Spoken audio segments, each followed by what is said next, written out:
Hello friends, welcome to civilian classes. मैं लेके आया हूं बीसीसी लेटरल एंट्री का engineering mechanics. BCC lateral entry examination 2020 जिसका आपका फॉर्म भरा रहा है और उसके थ्रू आप किसी भी बिहार के इंजीनियरिंग कॉलेज में आप बीटेक में एडमिशन ले सकते हो। तो आप देर ना करें, हमारे सिविलियन क्लासेस ऐप को प्ले स्टोर से डाउनलोड करें और मात्र ये 15 मई तक ऑफर है। आप 1000 पे करके बीसीसी लेटरल एंट्री का कोर्स परचेज कर सकते हो।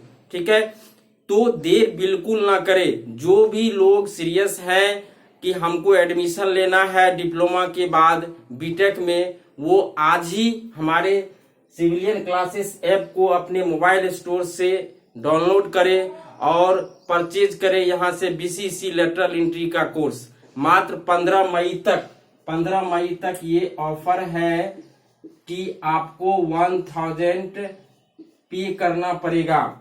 जैसे 15 मई आपका क्रॉस हो जाएगा तो ये फी आपका क्या है, बढ़ जाएगा। ये लिमिटेड ऑफर है। ठीक है, तो आप लोग बिल्कुल देर ना करें। यहाँ पे एक बेहतरीन टीम के साथ हम लोग आए हैं जो आपको इंजीनियरिंग, मैकेनिक्स, मैथमेटिक्स और आपका जो इंग्लिश है, इन तीनों पेपर का प्रिपरेशन हम लोग कराएंगे। बेहतरीन टीम है और आपका जो प्रिपरेशन होगा वो बेहतरीन ढंग से होगा। हम लोग भी मेहनत कर रहे हैं और आप लोग भी साथ में मेहनत करेंगे। हम लोग अपने हर वीडियो के डिस्क्रिप्शन लिंक में आपको पीडीएफ मिलेगा। जैसे एक टॉपिक आपका कंप्लीट होगा और उसमें आपको उस टॉपिक से रिलेटेड जो बीसीसी लेटरल एंट्री में प्रीवियस ईयर में पूछा गया क्वेश्चन है या जो बहुत ही इंपॉर्टेंट क्वेश्चन है for exam point of view, वो सारे क्वेश्चंस को हम लोग यहाँ पे डिस्कस करेंगे।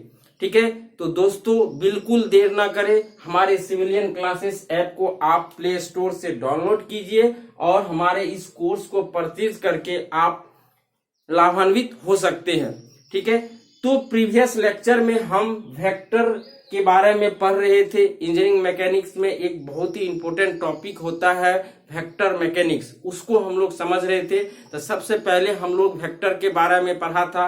वेक्टर आपका होता क्या है, उसको किस तरह से रिप्रेजेंट किया जाता है, उसका मैग्नीट्यूड क्या होता है। उसके बाद हमने बात किया था पोजीशन वेक्टर का। आज उसी टॉपिक को हम लोग फर्दर आगे बढ़ाएंगे और देखते हैं इसमें क्या क्या टॉपिक आता है, उन सारे चीज को हम लोग डिस्कस करेंगे।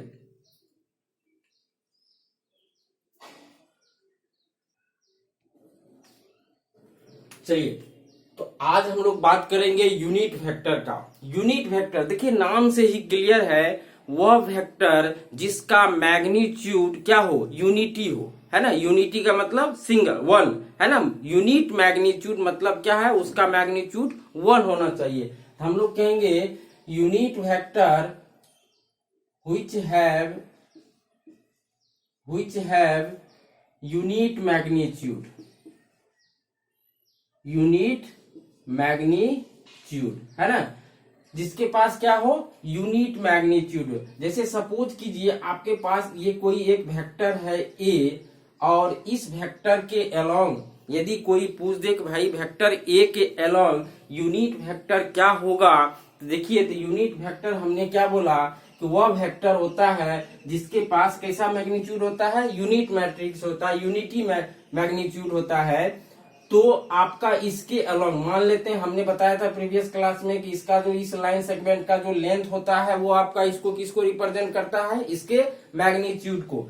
तो इसके अलोंग यदि हम लोग मान लेते हैं कि आपका ये छोटा सा, ये आपको क्या रिप्रेजेंट कर रहा है, इसी पे हम लोग डायरेक्शन आपको सेम होगा, इसके अलोंग लेना है। ये छोटा सा मान लेते हैं, ये क्या हो गया आपका यूनिट मैग्नीट्यूड, है ना। तो देखिए, इसको रिप्रेजेंट किया जाता है यूनिट वेक्टर को ए कैप से, और ये ए कैप होता है vector A divided by modulus of vector A, है ना। ये इसका डिफिनीशन होता है किसी भी यूनिट वेक्टर का। क्लियर है ना। कोई भी वेक्टर यदि आपको दिया हुआ है और आपको बोल दे कि भाई बताओ उस वेक्टर के अलोंग यूनिट वेक्टर क्या होगा, तो क्या होगा, vector A divided by modulus of vector A. Clear है ना। चलिए, ये तो हो गया यूनिट वेक्टर। दूसरा हम देखे थे कि आपका यदि कोई आपका ये रेक्टेंगुलर कोऑर्डिनेट है ना, ये रेक्टेंगुलर कोऑर्डिनेट है, ये एक्स वाई और आपका ये जेड,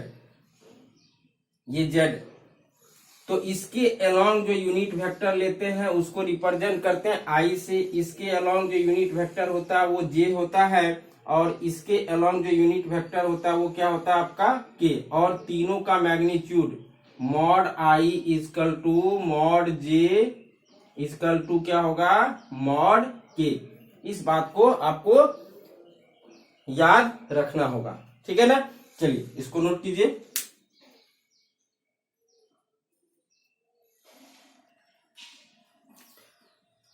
जैसे मान लीजिए एक एग्जांपल है, सपोज कीजिए कोई आपका एफ वेक्टर है, एफ फोर्स वेक्टर है, मान लेते ये दिया हुआ है 3i है ना प्लस 4j प्लस 2k है ना, ये आपका दिया हुआ है, ये कोई फोर्स वेक्टर है।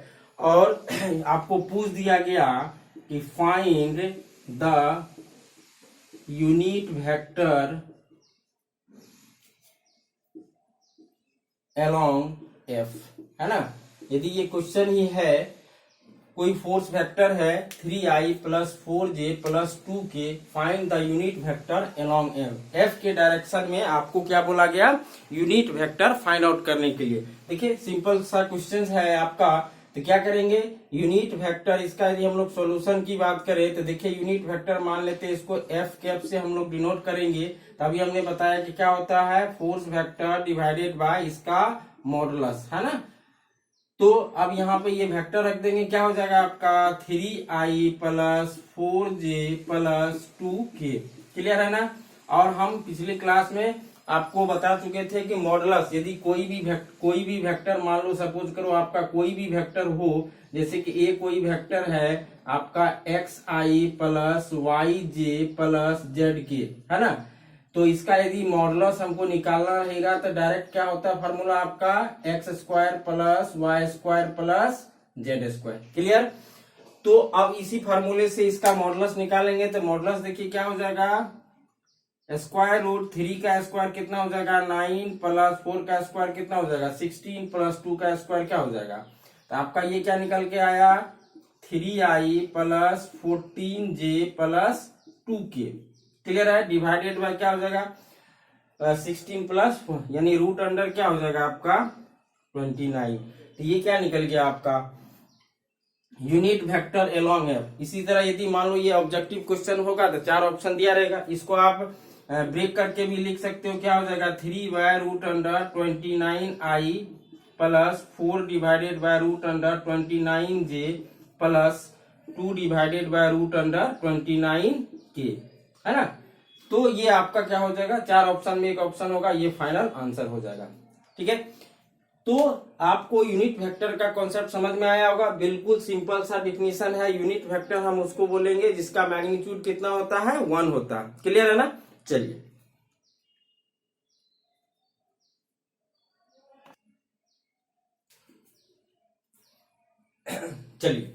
तो हमने यूनिट वेक्टर समझा। अब हम लोग बात करते हैं यहाँ पे इक्वल वेक्टर का। देखिए इक्वल वेक्टर किसको बोलेंगे, इक्वल क्या बोला, those vector which have same magnitude and parallel to each other.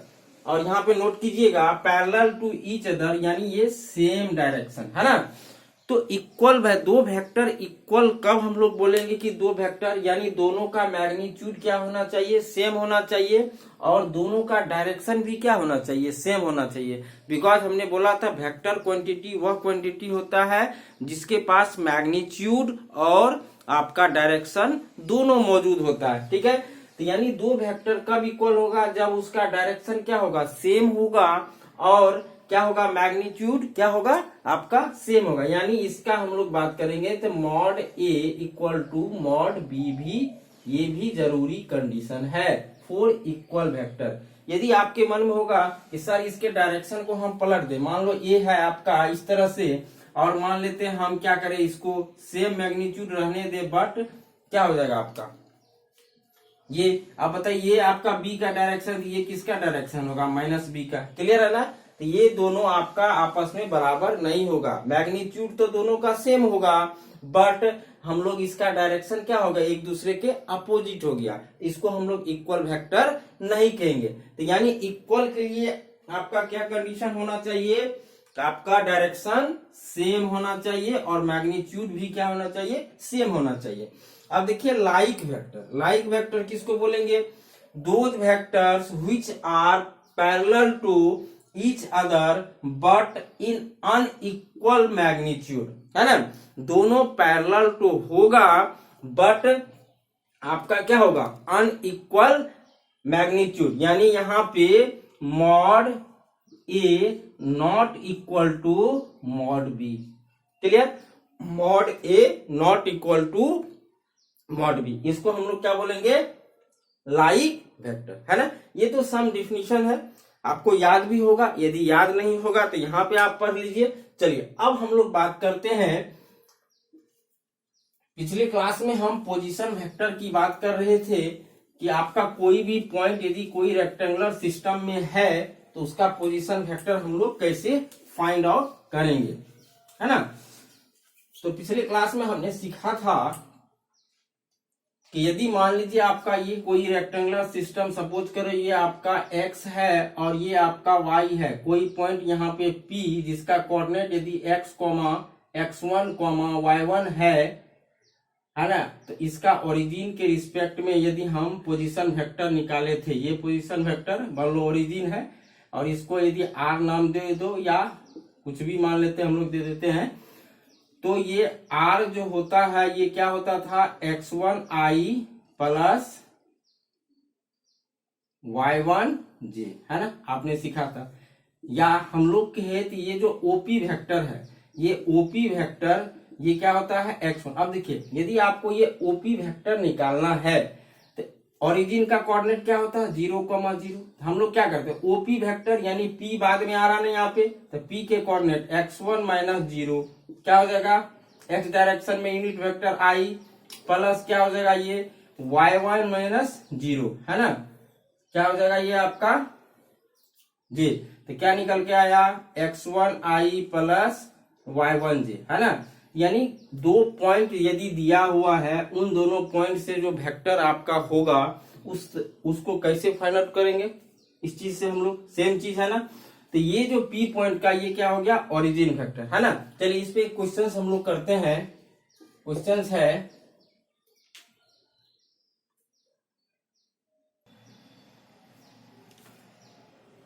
चलिए एक क्वेश्चन है, mark the position vector of a point P जिसका कोऑर्डिनेट दिया हुआ है 4,-3, है ना। चलिए पहला क्वेश्चन है, सबसे पहले हम लोग पहले क्वेश्चन की बात करेंगे, इसका सॉल्यूशन देखते हैं, है ना। तो सबसे पहले क्या रहा है कि आपको इस पोजीशन वेक्टर को दिखाना है कहाँ पे, कोऑर्डिनेट एक्सिस पे। तो चलिए हम लोग एक कोऑर्डिनेट एक्सिस बना लेते हैं, है ना। ये आपका कोऑर्डिनेट एक्सिस हो गया, ये आपका y और ये क्या होता है आपका x, है ना। तो सबसे पहले हम लोग क्या करेंगे, इस पॉइंट को, अब बताइए आपका x कोऑर्डिनेट क्या है, पॉजिटिव है। x कोऑर्डिनेट आपका पॉजिटिव होगा, किस क्वाड्रेंट में होगा, x कोऑर्डिनेट यदि पॉजिटिव है या तो आपका फर्स्ट होगा या क्या होगा, आपका फोर्थ होगा, ठीक है ना। दूसरा हम लोग देख रहे हैं कि आपका क्या हो रहा है, ये -3 यानी निगेटिव है, यानी y कोऑर्डिनेट इसका क्या है, निगेटिव है। तो y कोऑर्डिनेट आपका निगेटिव किस में होगा, या तो इसमें किस में होगा, आपका थर्ड में होगा या फोर्थ में होगा। तो चलिए तो इस सबसे पहले हम लोग मार्क करते हैं ना। तो जब इसको मार्क करेंगे तो यहाँ पे कहीं ना कहीं मान लीजिए इस डायरेक्शन में आप कितना चलोगे 4, है ना, 4 चलोगे, फिर इस डायरेक्शन में कितना आओगे 3, है ना। तो ये पॉइंट मिलेगा और इस पॉइंट का कोऑर्डिनेट क्या हो जाएगा आपका 4,-3, क्लियर है ना। ये x डायरेक्शन में चले, दूसरा आपका ये y डायरेक्शन में चले। अब यहाँ ओरिजिन के रिस्पेक्ट में हमको निकालना है, तो क्या करेंगे, यहाँ से इसको मिला देंगे, क्लियर है ना। तो यानी ये OP वेक्टर निकाल देंगे। तो यानी आप बताओ, आपका ये मार्क हो गया इस कोऑर्डिनेट में।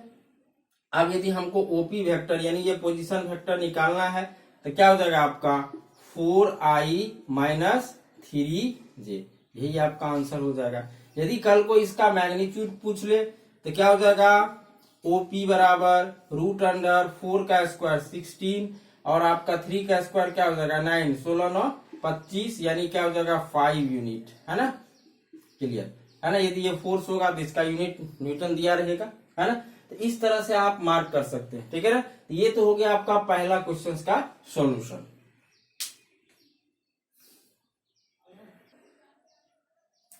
चलिए अब हम लोग दूसरा क्वेश्चन को देखते हैं। क्या कहा कि show the position vector of a point P 4,3,-2 and what are its direction cosine. पहले तो इसको हम लोग दिखाते हैं कि कहाँ पे ये होगा। चलिए तो यहाँ पे क्या देखे, ये तो आपका 2 डायमेंशनल था, लेकिन ये दूसरा क्वेश्चन ये कैसा है 3 डायमेंशनल, है ना। तो चलिए हम लोग बनाते हैं सबसे पहले कोऑर्डिनेट सिस्टम। ये आपका y और मान लेते ये आपका क्या हो जाएगा x, है ना। और ये डायरेक्शन जो हम लोग ले रहे हैं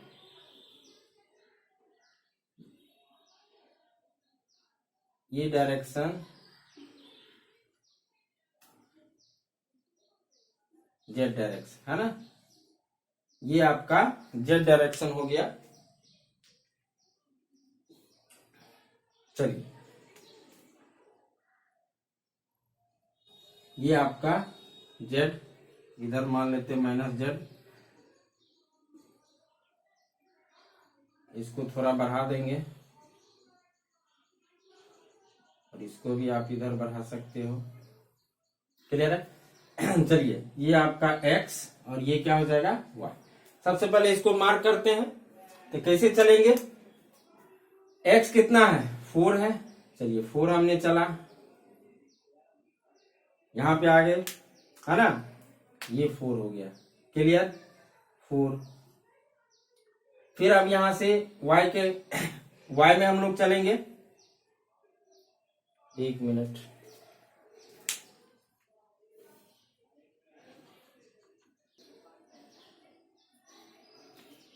चलिए थोड़ा सा इस क्वेश्चन को सही कर लीजिए। एक्चुअल में क्वेश्चन आपका है यहाँ पे -3 है और ये 2 है, ठीक है ना। अब चलिए y आपका क्या है निगेटिव है, हम इससे वो पॉइंट को भी हम लोग ड्रॉ कर सकते हैं, वो ऊपर जाएगा आपका, ठीक है। चलिए तो -3 आपका ये जाएगा, देखिए यहाँ पे मान लेते हैं यहां तक 4 आया, -3 नीचे जाएगा, ठीक है। ये -3 हो गया। क्लियर है ना, नीचे की तरफ। अब देखिए ये 2 क्या है y है, तो y किसके पैरेलल होगा, इसके पैरेलल होगा। तो क्या करेंगे, इसके पैरेलल बना देंगे,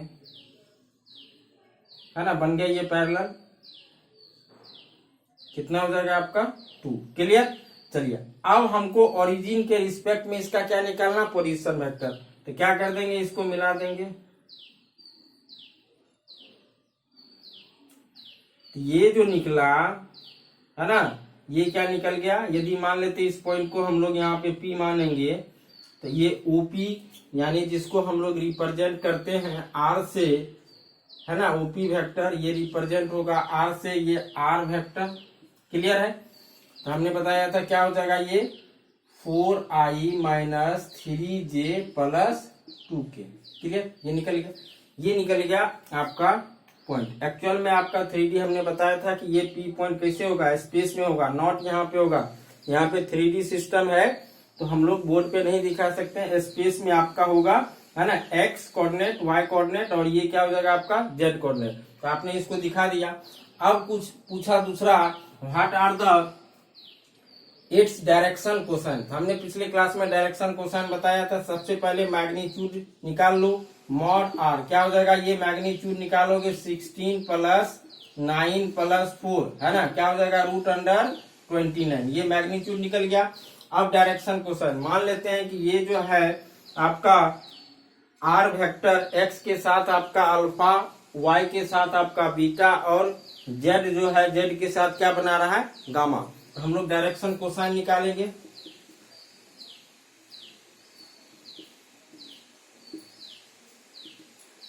डायरेक्शन कोसाइन, है ना।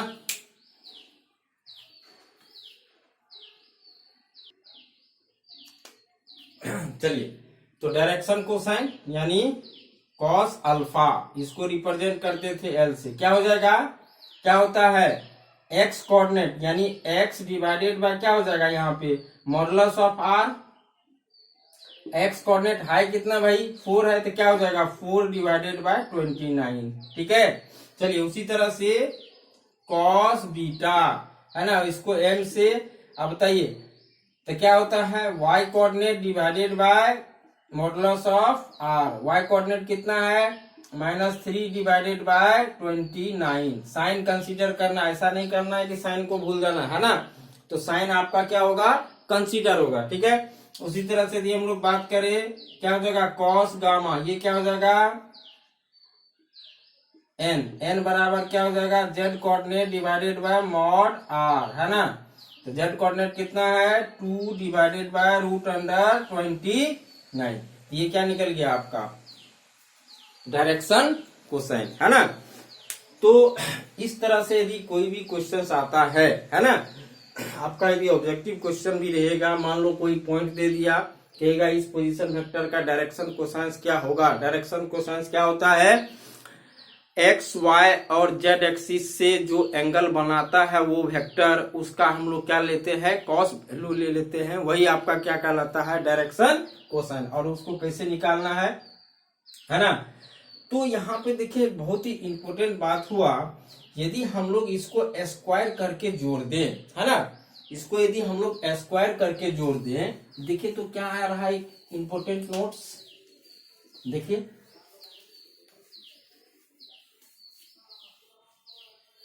यदि इन तीनों को, कहने का ये मतलब है कि यदि हम लोग बात करें L square plus M square plus N square, है ना, तीनों को जोड़िए तो क्या हो जाएगा, ये इसका स्क्वायर करेंगे क्या हो जाएगा 4 का स्क्वायर,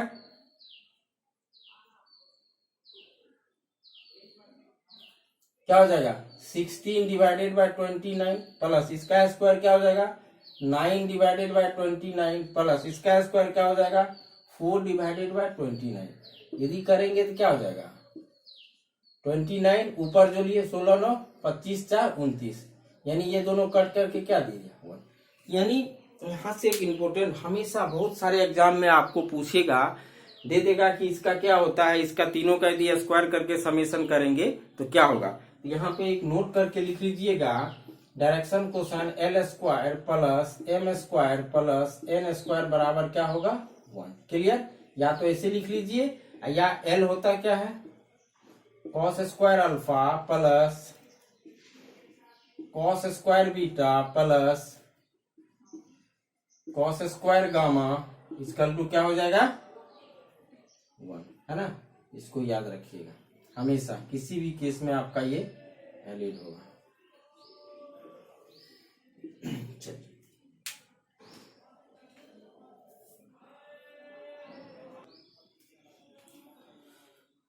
तो आज हम सीखे